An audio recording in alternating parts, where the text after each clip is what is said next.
बहुत बड़ी खबर ये है कि x DGISI general Faiz Hamid को अरेस्ट कर लिया गया है। वो पिछले 5.5 साल सोया रहा है सिस्टम वो सारा। जब वो पावर में थे उस वक्त क्यों नहीं इनके बारे में स्टेप लिया गया? बंदे ने 11 से 12 अरब रुपए की करप्शन की है। तो सिर्फ अगर इशारा भेजने के लिए इस बंदे को पकड़ा गया है तो मैं समझता हूं कि ये मकसद अच्छा नहीं था। ये मकसद अच्छा नहीं था। जब इस बंदे के ऊपर चार्जेस मौजूद थे, जो कहते हैं हमारा एहतसाब का सिस्टम है, वो सिस्टम पहले क्यों नहीं स्टेप अप किया उसने?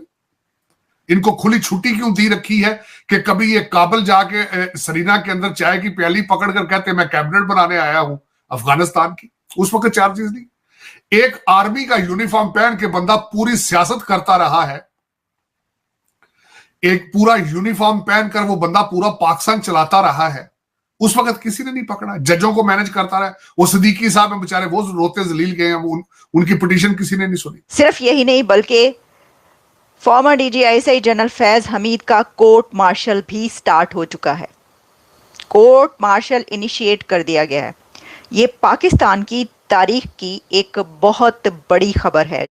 ये बात याद रखिएगा, ये छोटी मोटी खबर नहीं है। पाकिस्तान की तारीख में कभी किसी फौजी जर्नल, और खास तौर पर वो इतने हाई प्रोफाइल का बंदा हो और ISI का DG रह चुका हो, तो ये सोचा नहीं जा सकता था, और ना ही कभी किसी को इस तरह गिरफ्तार किया गया। बहुत बड़े बड़े जराइम हुए जिसमें कि कॉन्स्टिट्यूशन तोड़ा गया, कॉन्स्टिट्यूशन की खिलाफ वर्जी हुई। आप अयूब खान से लेकर याहिया खान तक और याहिया खान से लेकर जनरल मुशर्रफ तक सबको गिरफ्तार किया जा सकता था, गिरफ्तार होना चाहिए था, लेकिन किसी की गिरफ्तारी नहीं हुई। ये पहला मौका है। मैं जो बड़ी खबर कह रही हूँ इसलिए कह रही हूँ कि पाकिस्तान की तारीख में ये पहली दफा है कि टॉप स्पाई एजेंसी के चीफ को अरेस्ट कर लिया गया। अब हम आते हैं कि उनको गिरफ्तार क्यों किया गया। तो देखिए, खबर यह है कि उनको गिरफ्तार इसलिए किया गया क्योंकि टॉप सिटी एक हाउसिंग सोसाइटी जिसमें कुछ इस तरह के उसके ऊपर छापे पड़ते रहे, और उस वक्त जनरल फैज हमीद DGISI थे, तो उनके ऊपर ये एलिगेशंस हैं कि उन्होंने उसके अंदर फाइनेंशियल जो है वो काफ़ी लूप होल्स हैं, फाइनेंशियल बेज़ाब्तियाँ हैं, ऐसा स्कैम है जिसके पर उनका नाम आ रहा है, और उस दौरान उस हाउसिंग सोसाइटी पर, उसके ओनर पर, उनके जहाँ जहाँ भी छापे मारे गए उसमें बहुत सारा कुछ पकड़ा भी गया था। और उसमें जो उठा कर ले गए थे जिस वक्त के फैज़ हमीद DG थे, तो बताया ये जा रहा है कि जिस वक्त वो बहुत सारी चीज़ें उसमें उठा कर लेकर गए थे उनके, यानी तो उसमें गोल्ड भी था, बहुत ज़्यादा गोल्ड था, और वो गोल्ड वापस नहीं किया गया। काफ़ी चीज़ें वापस कर देंगे, गोल्ड वापस नहीं किया गया। अच्छा, ये जो केस है ये कोर्ट में भी पहुंचा, सुप्रीम कोर्ट में पहुंचा, और कोर्ट में जो है वो कहा यह जा रहा है कि वहां से उनकी कंप्लाइंस पर ये अब फैसला किया गया पाकिस्तान आर्मी की तरफ से, और उन्होंने कोर्ट के कहने पर जो है वो उनको गिरफ्तार किया। एक तो ये बात मैंने आपके सामने रख दी, लेकिन किस्सा इतना सादा नहीं है, ये बात इतनी सादा नहीं है। अभी तो दमादम मस्त कलंदर हुआ चाहता है, अभी तो शुरू हुआ चाहता है दमादम मस्त कलंदर। देखें, DGISI जो हैं उनके ऊपर वैसे तो जो कुछ और इल्ज़ामात आ रहे हैं सामने, मैं खबरें देख रही थी जिसमें बताया जा रहा था कि जो आर्मी एक्ट है उसकी भी उन्होंने खिलाफ वर्जियाँ की हैं। तो जनरल फैज़ हमीद और former prime minister Imran Khan बहुत करीब थे एक दूसरे के, और जनरल फैज़ पर ये इल्ज़ाम लगता रहा है कॉन्टीन्यूसली कि उन्होंने इमरान खान को बहुत सपोर्ट किया और इदारे के ख़िलाफ़ जा जाकर सपोर्ट किया, यानी कि मिलिट्री के ख़िलाफ़ जाकर सपोर्ट किया। बहुत से ऐसे स्टेप्स लिए जिसमें उस वक्त से लेकर आप पिछले 1-2 साल तक की खबरें अगर देखते रहें तो इमरान खान को जब उतारा गया था उसके बाद बहुत सारे ऐसा कुछ चलता रहा कि इमरान खान बहुत ताकतवर है, और वो अगर ताकतवर है अभी तक तो वो किसी की वजह से, किसी एक बंदे की वजह से, और उसके पीछे जनरल फैज़ हमीद है। और इस पे ये भी बात याद रखिएगा कि जनरल फैज़ हमीद को जो मौजूदा आर्मी चीफ हैं जनरल आसिम मुनीर, उनको DGISI के ओहदे से जब हटाया गया था तो उसकी जगह जनरल फैज़ हमीद को लगाया गया था, ठीक है। और इसी तरीके से बहुत सारे मामला जो हैं वो चलते रहे, तो जिसमें वो एक नज़र आता रहा कि जो प्रेजेंट आर्मी चीफ है उसके ख़िलाफ़ काफ़ी उस दौरान जो चीज़ें हुई, तो उसमें ना सिर्फ ये कि इमरान खान उस वक्त हुकूमत में थे और उस वक्त जो है वो जनरल फैज़ हमीद उनके बहुत करीबी थे और DG थे। तो ये सब चीज़ें आप जानते हैं, ये कोई नई बात नहीं है जो मैं आपको बता रही हूँ। तो सिर्फ ये इसका मामला नहीं है कि एक हाउसिंग सोसाइटी में जो है कुछ माली बेज़ाब्तियां, तो देखिए ना, बात निकलेगी तो दूर तलक जाएगी सर।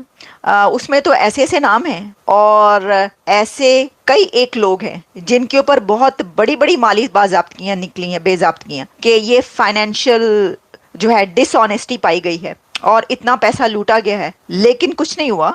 आप पास से लेकर अभी तक देख लीजिए, कुछ नहीं, किसी के साथ कोई फाइनेंशियल डिसऑनेस्टी पे कुछ नहीं हुआ आज तक। वो कॉन्स्टिट्यूशन तोड़ने पे नहीं हुआ, बाकी तो छाड़ी दिए हो तुसी। ये हो गया, जनरल फैज हमीद पड़े गए ने, पकड़े गए हैं। वो टी इज फैंटास्टिक, ये किसको कहा था? नहीं, ये तो कुछ और था। अब वो काबुल जब गए थे जनरल फैज हमीद साहब, तो उन्होंने वहां पे चाय की प्याली पकड़ी हुई थी और वो चाय पी रहे थे, तो बड़ा वो मशहूर हुआ था जिस वक्त तालिबान आए थे। अपॉइंट कर लो जो कुछ करना है तुसी।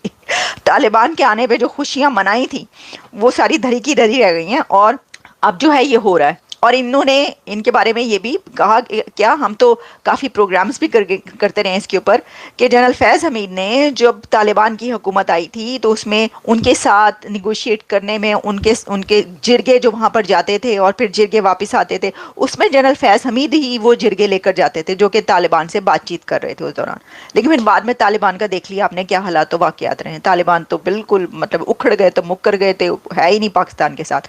तो जनाब ये जो है ना एक बहुत बड़ी खबर है। लेकिन जो मैंने आपको ये कहा ना कि ये जो है ये दमादम मस्त कलंदर स्टार्ट हुआ जाता है पाकिस्तानियों। ये जो बांग्लादेश पे हंस रहे थे ना, तो बांग्लादेश पर जो उछल रहे हैं आप, जो छलांगे लगा रहे हैं, जो खुशियां मना रहे हैं, जो पटाखे चल रहे हैं, पटाखे फूट रहे हैं और दिल के अंदर लड्डू फूट रहे हैं, लड्डू खाए गए हैं, वो सब अब वही सिलसिला जो है वो आपके मुल्क के अंदर स्टार्ट हो चुका है। इसकी वजह ये है कि अभी ये रुको जरा रुको। फैसल वाडा ने क्या कहा है? जो बात मैंने कही ना वो फैसल वाडा की सामने आ गई है। पाकिस्तान के आईएसआई के पूर्व महानिदेशक डीजी फैज हमीद मुश्किल में है। उनके खिलाफ कोर्ट मार्शल की प्रक्रिया शुरू कर दी गई है। पाकिस्तान के इतिहास में यह पहली बार है कि आईएसआई के किसी पूर्व प्रमुख के खिलाफ कोर्ट मार्शल शुरू किया गया है। पाकिस्तानी सेना के सेवानिवृत्त 3 स्टार जनरल फैज हमीद ने 2019 से 2022 तक आईएसआई के लिए 24वें डीजी के रूप में कार्य किया है। इंटर सर्विसेज पब्लिक रिलेशन के बयान का हवाला देते हुए डॉन ने कहा कि शिकायतों की सत्यता का पता लगाने के लिए पाकिस्तान की सैन्य अदालत ने फैज के खिलाफ जांच शुरू कर दी है। पाकिस्तान सेना अधिनियम के प्रावधानों के तहत फैज हमीद के खिलाफ कार्रवाई शुरू की गई है। आईएसपीआर ने कहा कि सेवानिवृत्त होने के बाद फैज हमीद के खिलाफ पाकिस्तान सेना अधिनियम के उल्लंघन के कई मामले दर्ज किए गए हैं। कोर्ट मार्शल की प्रक्रिया शुरू कर दी गई है और लेफ्टिनेंट जनरल फैज हमीद को सैन्य हिरासत में ले लिया गया है। डॉन के खबर के मुताबिक पाकिस्तान की सेना ने जांच के लिए अप्रैल में एक कमेटी गठित की थी। पिछले साल 14 नवंबर को जारी एक लिखित आदेश में पाकिस्तान के सुप्रीम कोर्ट ने कहा था कि हमीद के खिलाफ आरोपों को अनदेखा नहीं छोड़ा जा सकता, क्योंकि अगर वो सच साबित हुए तो वो पाकिस्तान के संस्थानों की प्रतिष्ठा को कमजोर कर देगा, जिसमें देश की संघीय सरकार, सशस्त्र बल, आईएसआई और पाकिस्तान रेंजर्स शामिल हैं। टॉप सिटी एक निजी आवास आयोजना है। उसके प्रबंधन ने कथित तौर पर पूर्व आईएसआई डीजी के खिलाफ आरोप लगाए थे और दावा किया गया था कि हमीद ने उनके मालिक मोइज खान के आवास और कार्यालयों पर छापेमारी की थी। याचिका का हवाला देते हुए डॉन ने बताया कि 12 मई साल 2017 को पाकिस्तान रेंजर्स और आईएसआई अधिकारियों ने टॉप सिटी के कार्यालय और मोइज के आवास पर छापा मारा था। कथित तौर पर वे आतंकवाद के एक मामले के संबंध में सेना हीरे के आभूषण और पैसे सहित कीमती सामान ले गए। याचिका में आरोप लगाया गया है कि हमीद के भाई सेवानिवृत्त नायब तहसीलदार नफज हमीद ने मामले को सुलझाने का प्रयास किया। याचिका में यह भी दावा किया है कि बरी होने के बाद मोइज से हमीद ने उसके चचेरे भाई से, जो सेना में ब्रिगेडियर है, उनके माध्यम से एक बैठक करने के लिए संपर्क किया था। इस मुलाकात के दौरान हमीद ने याचिकाकर्ता से कहा कि वह छापेमारी के दौरान जब्त की गई चीजों में से केवल कुछ ही चीजें लौटाएंगे। हमीद ने कथित तौर पर यह भी कहा था कि वह छापेमारी के दौरान लिया गया 400 तोला सोना और नकदी वापस नहीं करेंगे। याचिका में यह भी दावा किया गया है कि आईएसआई अधिकारी सेवानिवृत्त ब्रिगेडियर नईब प्रखर और सेवानिवृत्त ब्रिगेडियर गफ्फार ने याचिकाकर्ता को 4 करोड़ रुपए पाकिस्तानी रुपए नकद देने और कुछ महीनों के लिए एक निजी एएपी टीवी नेटवर्क को प्रायोजित करने के लिए मंजूर किया।